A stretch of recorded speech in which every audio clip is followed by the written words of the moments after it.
지난 수요일 날 아침 일찍 출발해서 금요일 날 저녁 늦게 도착을 했습니다. 강원도 평창에서 2박 3일 동안 다음 세대 부흥 컨퍼런스가 열렸는데요.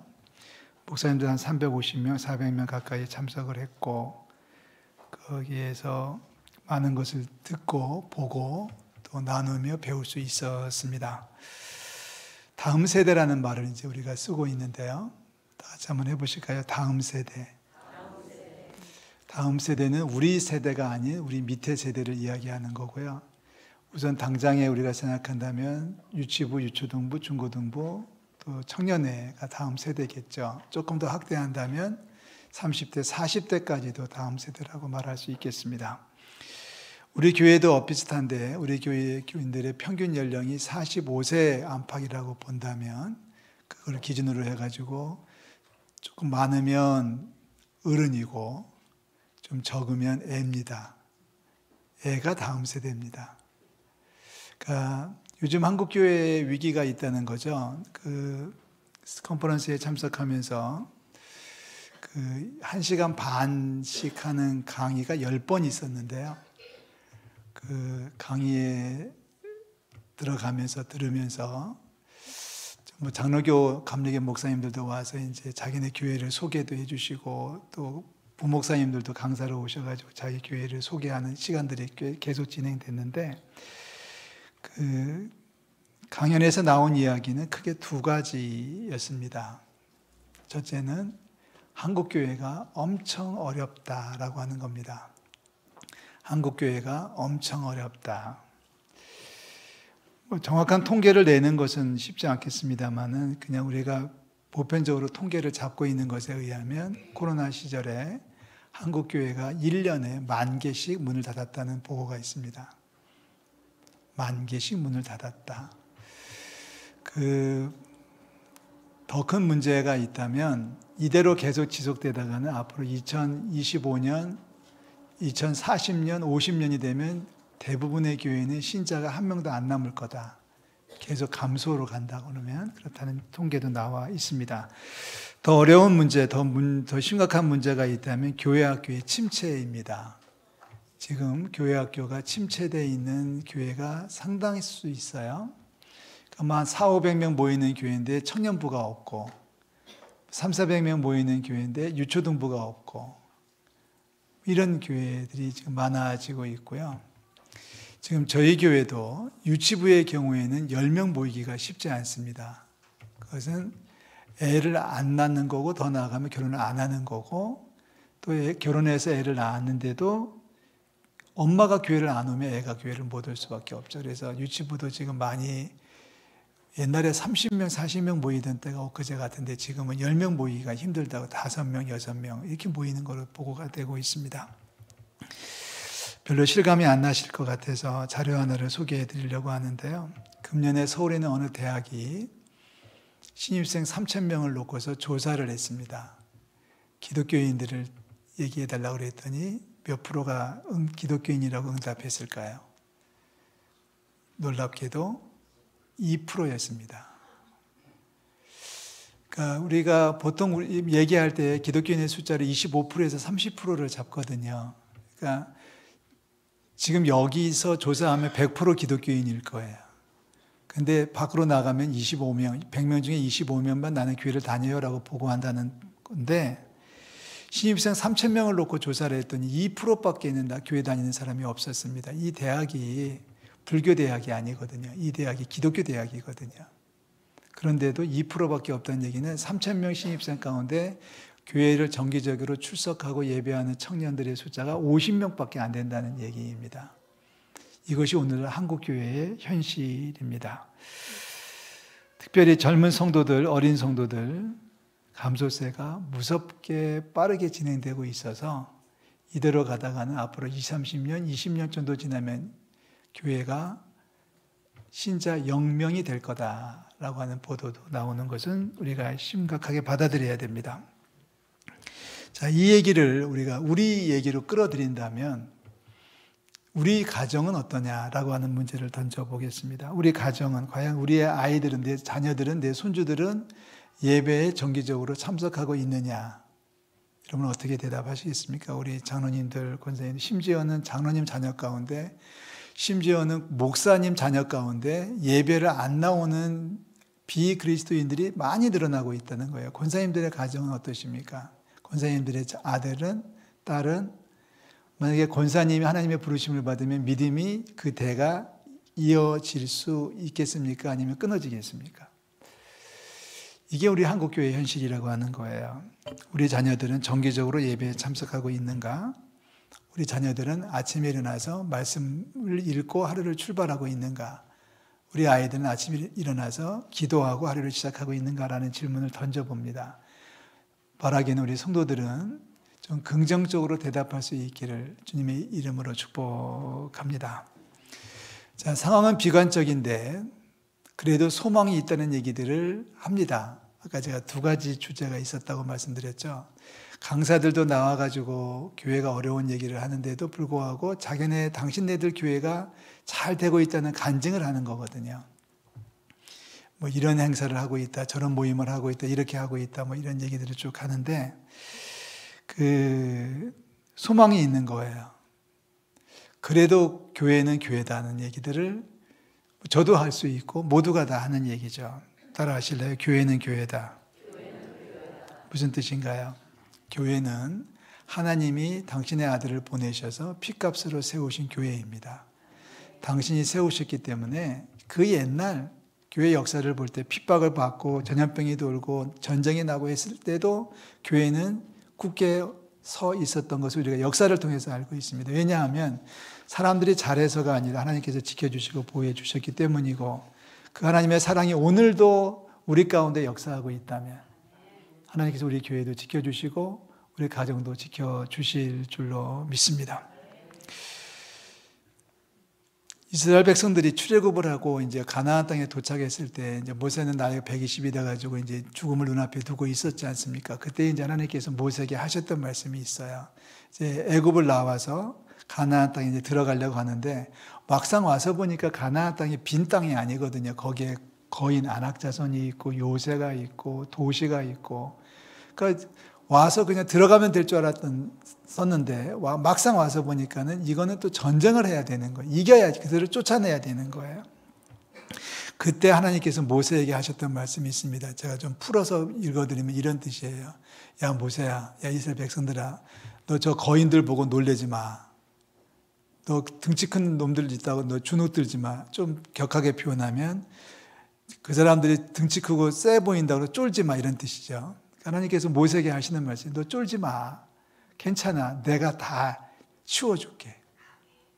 내가 앞장서 가면서 다 저놈들, 거인들 다 내가 이렇게 다 쓸어줄 테니까 너는 걱정하지 말고 내가 내주는 길로만 쫓아오면 돼. 이게 출애굽을 마무리할 때 모세에게 주신 하나님의 말씀이에요. 이 말씀을 예수님도 베드로에게 하시지 않습니까?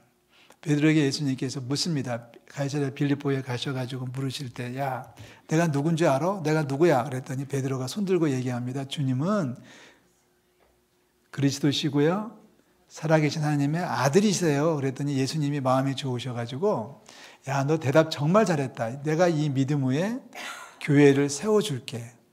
그런데 교회를 세워준다고 하시면서 하셨던 말씀이 내 교회를 세우겠다는 거예요. 니네 교회 세운다는 게 아니라 그 교회는 내 교회라는 얘기를 하셨어요.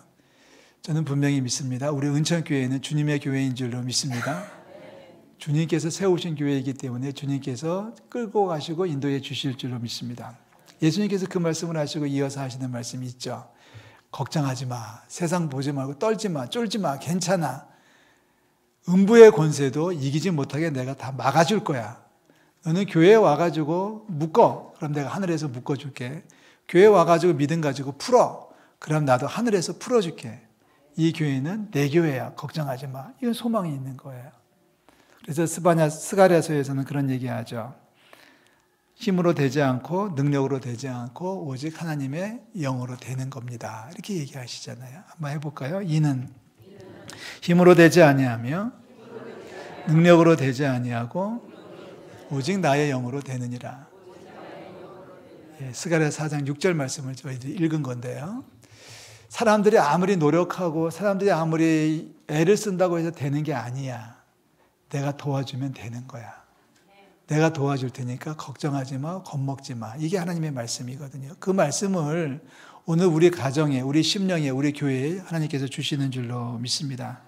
지금까지 우리가 잘했다는 것도 자랑하지도 말아야 되고요. 지금까지 뭘 했다고 우리가 업적을 내세우는 것도 잘못된 거고요. 모든 것이 다 하나님의 은혜였고 하나님의 은혜 가운데 여기까지 왔다면 남은 세월도 하나님의 은혜 가운데 세상을 능히 감당할 줄로 믿습니다. 우리의 사람의 힘이나 누구의 능력으로 만들어지는 것이 아니고요. 교회를 교회되게 하시는 것은 하나님의 능력인 줄로 믿습니다. 하나님의 영이신 줄로 믿습니다. 다시 말해서 하나님께서 교회를 세우시고 친히 다스려 주실 줄로 믿습니다. 자, 사랑하는 성도 여러분, 여기서 우리는 질문 한 가지를 던져야 되죠. 그렇다면 우리는 가만히 있으면 됩니까? 가만히 있으면 됩니까? 라는 질문을 던집니다. 가만히 있으면 되는 게 아니고요. 우리가 할 일이 있는데 그것이 바로 기도예요. 그것이 바로 기도예요. 서울, 순천, 부산, 이번에 이제 오셨던 강사 목사님들이 전국에서 이제 초계파적으로 다 오셨는데, 이제 발표를 하시니까 이제 사진도 찍어오고 행사하는 것도 찍어서 동영상도 만들어주시고 참 좋은 모습들을 많이 보여주셨는데, 그 목사님들 또 그 교회에 공통적인 게 하나 있더라고요. 아이디어가 좋았고 위치가 좋았고 목사님의 능력이 많았고 이게 아니고요. 공통적인 특징이 뭐냐면 기도하는 교회더라고요. 그래서 얘기를 하시다가 맨 마지막에는 기도합시다가 마지막 결론이에요. 그러니까 이렇게 우리는 평가를 할 수 있어요. 기도하지 않았기 때문에 우리의 가정이 깨진 것이고요. 기도하지 않았기 때문에 교회가 어려움에 닥치는 거고요. 기도하지 않았기 때문에 자녀들이 곁길로 떠난 거고요. 결국 우리의 기도가 교회를 살리고 우리의 가정을 살릴 줄로 믿습니다. 그 이야기를 예수님께서 누가복음 18장에 하시는 거예요. 18장 1절입니다. 예수님께서 말씀하시죠. 항상 기도하고 낙심하지 말아야 할 것을 비유로 말씀하셨습니다. 그러니까 예수님께서 우리에게 요청하신 건 뭐냐면 너희들 항상 기도해. 낙심하지 말아. 너희들 낙심하지 않고 싶어? 낙심 안 할래? 그럼 기도해. 기도하면 낙심하지 않을 거야. 기도하면 문제를 돌파할 수 있을 거야. 라고 하면서 예수님께서 비유를 들어서 얘기하시는 겁니다. 비유는 아주 간단했죠. 예수님께서 그 즉석에서 이제 만들어 주신 것 같아요. 어느 도시에 한 못된 재판장이 하나가 있었다. 아주 어느 도시에 못된 재판관이 하나가 있었는데 하나님을 두려워하지 않았고 사람을 무시하는 아주 못된 녀석이 하나 재판관으로 있었고 그 도시에 과부가 한 명 있었다.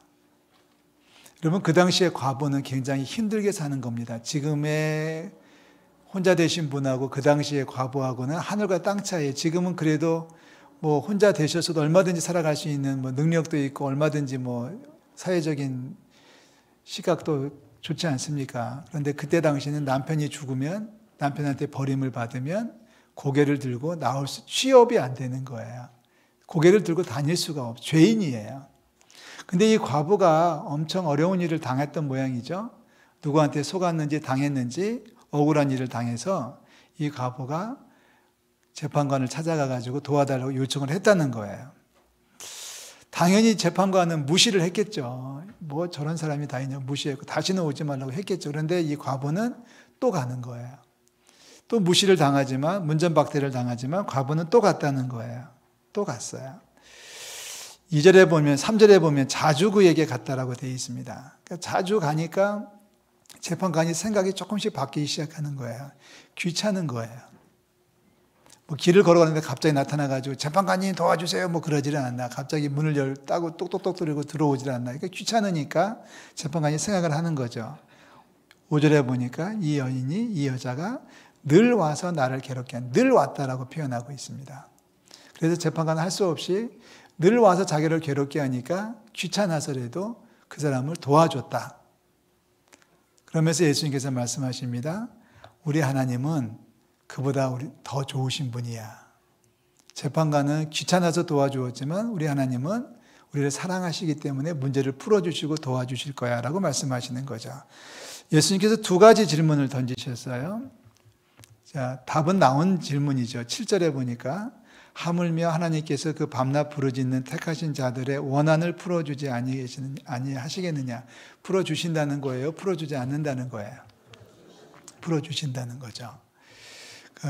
저렇게 불의한 재판관, 하나님을 무시하고 사람들을 무시한, 하나님을 두려워하지도 않는 그 재판관도 들어주는데, 우리 하나님, 좋으신 하나님, 사랑이 충만하신 하나님은 우리의 부탁하는 기도를 들어주시지 않겠느냐? 당연히 들어주시지.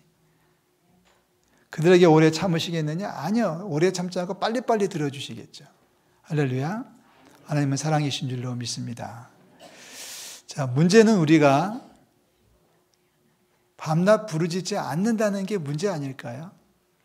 예수님 말씀하시는 거예요. 하나님께서 그 밤낮 부르짖는 택하신 자들의 원한이라고 표현하셨어요. 밤낮 부르짖는.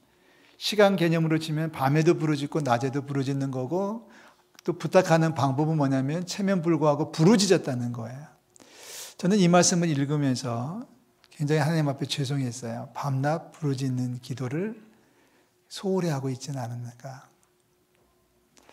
여러분 어떠신가요? 밤낮 부르짖어 보셨습니까? 그런 부모들이 계시잖아요. 우리 아들이 잘못돼가지고 지금 어디 가서 범죄 조직하고 어울려가지고 뭐 하는지 모르겠어요. 라고 하면서 집에 돌아가면 먹을 거 죄송합니다. 먹을 거 다 먹고 잠잘 거 다 자면서 삐딱해진 아들, 삐딱해진 딸을 위해서 한 끼 금식하며 기도도 안 해본 분들이 많잖아요. 우리 가운데는. 우리 자녀들이 잘못됐다고 말하면서 우리 애가 교회를 안 나와요. 중학교 때까지는 교회를 잘 나왔는데 고등학교 가면서 친구들 잘못해서 교회를 안 나와요 라고 말하면서 하룻밤도 철야기도 해보신 적이 없잖아요. 물론 아주 없다는 건 아니겠지만 지금 한국교회가 25%라고 얘기하는데 과연 우리 한국교회 25%는 1000만 명인데 1000만 명 중에서 내 언어로 기도하고 있는 분들이 과연 몇 %나 될까요? 장로님이 나오셔가지고 기도할 때 아멘은 해요. 남이 기도할 때 아멘은 하는데 내 언어로 기도하는 사람들은 과연 1000만 명 중에 몇 명이나 될까요? 한 10% 될까요? 1% 될까요? 아마 여기 계신 분들도 그런 상황일 거예요. 지금까지 10년을 교회 다녔지만, 지금까지 20년을 신앙생활을 했지만 한 번도 내 언어로 기도해 본 적이 없는 분들이 꽤 많으실 거예요. 10년, 20년을 다니면서도 새벽기도 한 번도 안 나와 보신 분들이 꽤 많으실 거예요. 금요 심야 기도에 한 번도 안 나와 보신 분들, 도대체 금요일날 뭐 하는 건지 몰라서 아직도 금요일이 개념이 없어서 금요일날 8시에 저한테 전화해 놓고 왜 전화 안 받았냐고 하시는 분들은 도대체 무슨 뜻이에요? 아니 어느 날 전화가 왔더라고요. 교회 왔다가 집에 가니까 전 저녁에 나올 땐 전화를 안 가지고 나오거든요. 금요일은 특히. 새벽에도 그렇지만. 전화가 온 거예요. 그래서 무슨 큰일 난 줄 알고 이제 전화를 했어요. 8시 15분에 전화하셨더라고요. 그래서 전화를 했더니 권사님이세요. 그것도 딴 분도 아니고 권사님이지. 권사님께서 전화를 받으시더니 아니 목사님 그 이 밤중에 집에 퇴근도 안 하셨어요? 뭐가 이렇게 일이 많아요?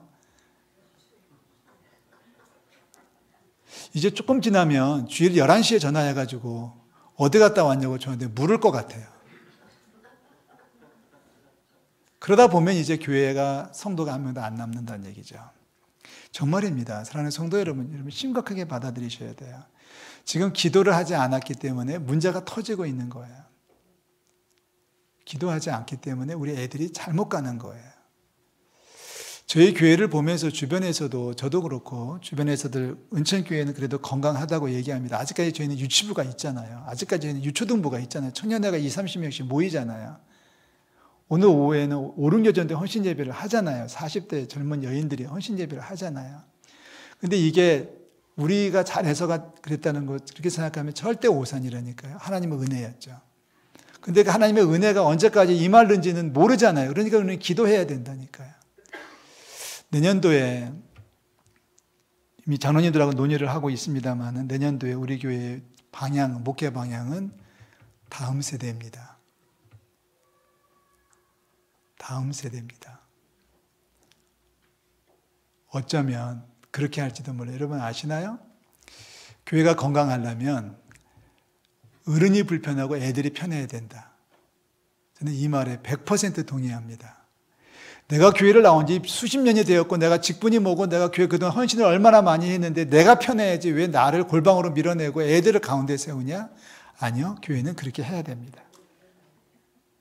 다음 세대 중심으로 갈 거예요. 프로그램이라든지 여러 가지 지금 계획하고 있는데 재정이 조금 문제가 될 것 같아서 제가 설교를 계속 재정부장님 눈치를 보고 있는데 하나님께서 그것마저도 채워주실 줄로 믿습니다. 우리 권사님들이 야유회를 못 가도 애들은 보내야 된다는 얘기예요.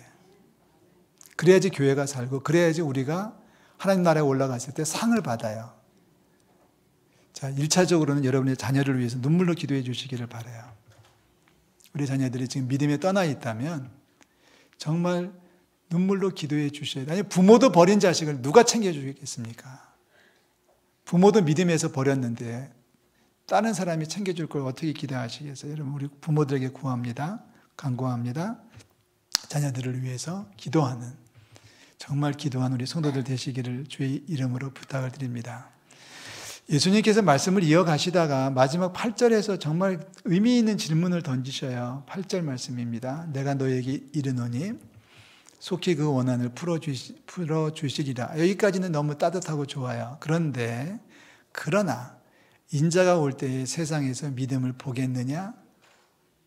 못 볼 거다. 이런 얘기하시는 거죠. 예수님께서 지금 무슨 얘기하시는 거예요? 내가 나중에 다시 이 땅에 올 때쯤 되면, 재림할 때쯤 되면 기도하는 사람 눈 씻고 찾아도 찾기 어려울 거다. 교회 안에 사람들이 텅텅 비어가지고 아무도 안 남을 거다. 정말 다음 세대를 양육하는 교회가 어디 있을까나 걱정된다. 이게 예수님께서 지금 탄식하시는 거예요. 믿음을 볼까? 내가 다시 오면 믿음이 남아있을까? 내가 다시 올 때 너희들 가운데 믿음을 지키는 사람이 있을까? 예수님이 걱정하시는 거예요. 우리 당당하게 얘기할 수 있으면 좋겠습니다. 아니요. 우리는 남을 겁니다. 우리는 지킬 겁니다. 할렐루야. 우리는 아이들을 양육할 겁니다. 아이들을 믿음으로 키워낼 겁니다. 믿음의 대를 이어나갈 겁니다. 아멘. 내가 하나님 나라에 부름받으면 우리 아이가 예수를 안 믿으면 믿음의 대가 끊어지는 거예요. 정말 그런 가정들이 있어요. 이미 벌어지고 있어요. 권사님 가정인데 예배를 못하게 하는 자녀들이 있거든요. 돌아가신 다음에. 장로님 가정인데 소식을 듣고 달려갔더니 명태 올려놓고 사과 잘라놓고 누구누구 신이라고 붙여놨는데 아니다. 장로님이라고 써야 된다 그랬더니 제가 이렇게 말해놓고 제가 싫더라고요. 아니, 장로라고 써놓고 장로에 누구누구 장로에 뭐라고 써놓고 거기다가 명태 올려놓으면 무슨 소용이 있겠어요. 이게 현실이 되고 있다니까요. 부탁드립니다. 그리고 권합니다. 축복합니다. 무슨 일이 있어도 믿음의 명문 대가를 이어가시기를 주의 이름으로 축복합니다. 말씀을 정리하겠습니다. 한국교회가 어렵습니다. 그러나 소망은 있습니다. 그 소망을 만들어가는, 소망을 현실화시키는 것은 저와 여러분들의 기도입니다. 새벽을 깨우는 기도, 저녁 늦게 하는 심야 기도, 그리고 하나님 앞에 금식하면서 기도할 때 하나님께서 우리의 기도를 들으시고 우리 자녀들을 세워주실 줄로 믿습니다. 주님 앞에 무릎을 꿇으십시오. 따라 하실래요? 하나님 앞에 무릎을 꿇으면 사람들 앞에 무릎을 꿇지 않는다. 저는 이 말씀을 철저하게 믿고 있습니다. 그리고 현실에서 계속 확인하고 있어요. 무슨 뜻이에요? 사람들 앞에 무릎을 꿇기 싫으시면, 사람들 앞에 가서 손 벌리고 도와달라고 부탁하는 게 싫으시면 진즉에 하나님 앞에 무릎을 꿇으십시오. 하나님 앞에 무릎을 꿇는 사람들은 세상 사람들을 우리 앞에 무릎을 꿇게 만들 거예요. 하나님 앞에 무릎을 안 꿇기 때문에, 하나님 앞에 무릎을 꿇지 않기 때문에, 즉 기도하지 않기 때문에 우리는 사람들 앞에 손을 벌리고 다니는 거예요. 도와달라고. 제가 말 잘못했나요? 사람들 앞에 무릎을 꿇으실래요? 하나님 앞에 무릎을 꿇으실래요? 저는 하나님 앞에 무릎을 꿇을 거예요. 작은 목사로 살지만 하나님의 은혜 가운데 살게 되면서 지금까지 살아오면서 하나님 앞에 무릎 꿇는 삶을 살려고 노력을 했고요. 그래서 그랬는지 누구한테 가가지고 잘못했어요라고 무릎을 꿇어본 적이 없어요. 누구한테 가서 도와달라고 손 빌려본 적이 없어요. 하나님의 은혜죠. 하나님의 은혜입니다. 저는 그렇게 믿고 감사하는데 그렇게 될 수 있었던 것은 하나님 앞에 무릎 꿇는 삶을 꾸준하게 살아오고 있기 때문에 그렇습니다. 저는 그렇게 간증할 수 있어요. 그래서 지금 선포하는 겁니다. 하나님 앞에 무릎을 꿇으십시오. 그러면 사람들 앞에 무릎을 꿇지 않게 될 줄로 믿습니다. 아니, 하나님 앞에 무릎을 꿇으면 사람들이 우리 앞에 무릎을 꿇을 거예요. 우리가 하나님 앞에 무릎을 꿇지 않기 때문에 조금만 어려운 일 당하면 도와주세요. 어디 가서 부탁하고 어디 가서 살려달라고 애청하고 그렇게 살아가는 거죠. 여기 등장했던 이 과부의 모습 속에서도 우리가 한 가지를 더 추론할 수 있다면 야, 이 과부야, 그러지 말고 하나님 앞에 기도하는 게 훨씬 낫지 않겠니라고 우리는 간증할 수 있어야 돼요. 너 재판장한테 가서 도와달라고 하지 말고 하나님 앞에 나와서 기도하는 게 훨씬 더 강력하지 않겠어요? 라고 얘기할 수 있는 저와 여러분들이 되시기를 주의 이름으로 축복합니다. 한국교회가 어렵습니다. 어려운 교회는 위기는 기회가 될 줄로 믿습니다. 우리 다음 세대를 위해서 좀 더 관심 가져주시고 또 우리 자녀들을 책임져 주시고 이를 위해서 밤낮 주야로 부르짖는 저와 여러분들이 되시기를 주의 이름으로 축복합니다. 기도하겠습니다. 하나님 아버지, 은혜와 사랑을 감사드립니다. 항상 기도하고 낙심하지 않기를 원합니다. 항상 기도하게 하시고 밤낮으로 부르짖게 도와주시고 새벽을 깨울 수 있게 도와주시고 믿음 안에 나아가는 축복을 더하여 주옵소서. 우리 아이들의 믿음을 우리 부모들이 책임질 수 있기를 원합니다. 세상으로 빠진 자녀들을 멍하니 쳐다보면서 인생 소비하지 않게 도와주시고 하나님 앞에 무릎 꿇게 도와주시고 하나님 앞에 부르짖는 부모들 될 수 있도록 인도하여 주옵소서. 우리 교회 학교가 어렵습니다. 하나님, 어렵다고 저희들 비난하지 말게 도와주시고 내가 기도하지 않아서 이렇게 된 것으로 판단하고 더 많이 기도하고 더 많이 헌신하는 우리 기성세대가 될 수 있도록 주님 축복하여 주옵소서. 항상 기도하고 낙심하지 않기 원합니다. 주여, 주님 앞에 무릎 꿇을 때에 세상의 모든 유혹과 공격으로부터 저희들 자유하게 도와주시고 하나님 앞에 무릎 꿇을지언정 사람들 앞에 무릎 꿇지 않는 축복을 더하여 주시옵소서. 예수 그리스도의 이름으로 기도하옵나이다. 아멘.